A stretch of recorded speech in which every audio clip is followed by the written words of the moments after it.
你會唔會派Jared Kushner 同埋 Steve Witkoff 去同伊朗人進行直接談？我哋正喺度談判緊。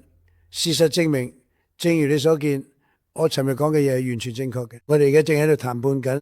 佢哋正同 Marco JD 一齊做緊呢件事。我哋有好多人喺度做緊啊，而對方我可以話你知，佢哋好想達成協議。點解你哋信任你㗎？我邊個都唔信，我連你都唔信。點解你要問？點解你嘅信任？你覺得我信佢哋？我唔信佢哋。咁點解仲要同佢哋傾？因為佢哋會達成協議啦。佢哋會達成協議。佢哋尋日做咗一啲嘢，其實好驚人。佢哋送咗份禮物俾我㗎。份禮物今日到嘅係一份好大嘅禮物，價值連城。我唔會話你知份禮物係咩，但係一份好重要嘅獎賞，佢哋俾嘅我哋，佢哋話過會俾，所以對我嚟講呢樣嘢代表咗一件事，我哋係同緊啱嘅人打交道。係咪同核能有關？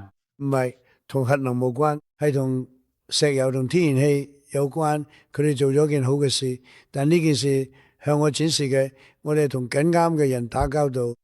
嗰份禮物，佢哋送俾我哋嘅禮物好重要，佢哋話過會做，結果真係發生嘅。而且只有佢哋先做得到。Jennifer 係咪同霍爾木茲海峽嘅流動有關？係同流動同海峽有關啊。係啊，冇錯。你係咪正喺度談判緊由邊個去控制海峽？唔係，我哋會控制任何我哋想控制佢哋。